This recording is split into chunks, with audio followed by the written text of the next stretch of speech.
Hi, I'm Rob. And I'm Rob. And this is Ask Rob and Rob. Welcome to Ask Rob and Rob. We're back once again to answer your property questions. 2 of them coming your way. First, though, how do you get your own questions answered? Luckily, it's super simple. You can go to our website, propertyhub.net/ask, and leave your question there. Don't worry if you don't get it right first time. You can take as many goes as you'd like. And when you've got it just right, we'll put it on the show. And that's exactly what Andrew has done. Hi, Rob and Rob. Andrew here. I bought a property in 2011 and have made a pretty good profit of around £100,000 on it currently. I am getting the itch to get back into property investing. Haven't done anything really since. Would you recommend selling and buying some properties up north, or keeping what I've got and using the rental to save up for another property? I currently can't really afford anything where I live down south because the prices are quite elevated, but would be interested in doing something up north. I was just wondering on your thoughts on this. Thank you. Thank you, Andrew. And congratulations on your lovely profit. You've done very well there. Nice number. So, should you sell and move into another investment? Well, probably not, unless you've got a very good reason to do so. Because if your property has been a good property, then you're probably better off just holding it. Yes, you could sell, and yes, you could go and buy a property elsewhere, and maybe you may buy a property that performs slightly better than what you've got now. But it'll have to do better than slightly better for it to be worthwhile, because you've got all the transaction costs involved and you've got the time and hassle as well. So you have to put it on the market, sell it, go through all the rigmarole, and then go and find a property and buy it. And again, a lot of rigmarole. So a lot of work will be needed. Not to say don't do it, but you need a good reason to do it. Now, another way you may approach this is if you have equity in that property, then you may be able to refinance that property, use what you refinance as a deposit on another property and build your portfolio that way. That way is far more efficient, and it also then means that you have 2 properties rather than the one, which can bring a lot of benefits. You are obviously making the money work harder, and you have de-risked yourself by investing in a different area to the one you currently have. So you say you've got £100,000 profit. I'm assuming that's in capital growth rather than rental profit. If it's rental profit, then very good, definitely keep that property. But if it's not, and it is equity, then a remortgage may be possible. Speak to a mortgage broker. It may sound intimidating, but it's probably going to be easier than you think. So I know it's not exciting, Andrew. I should be telling you to sell and buy, and that's far more thrilling, but it's also far more work and cost. So unless you've got a good reason to, stick with what you've got, try and get some money out and go again. Sounds like a plan to me. Okay, let's see what we can do for David. Hi, Rob and Rob. It's David from Hartlepool. Thank you for the great content as ever.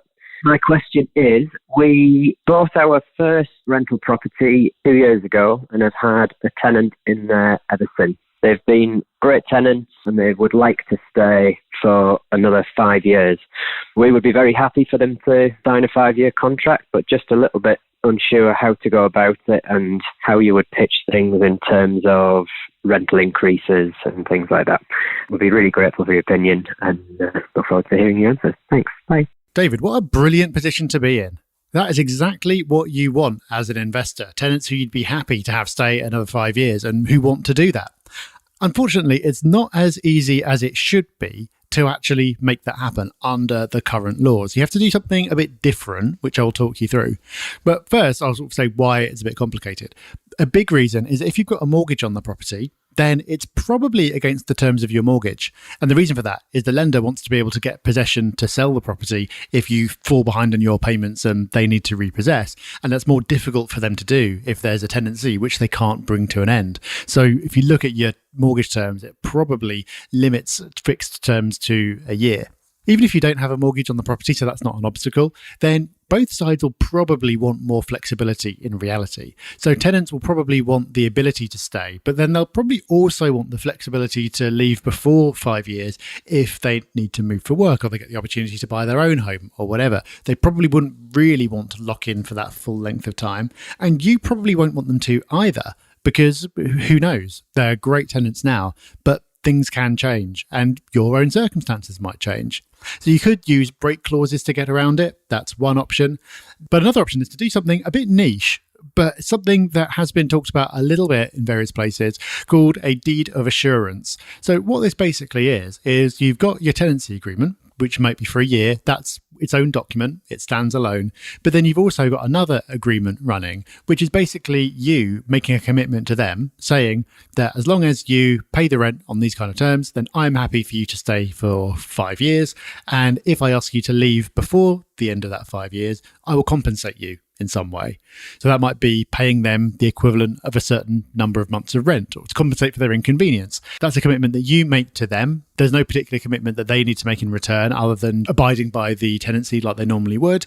But it's you basically putting your intentions down in writing and basically giving yourself a penalty if you don't do it.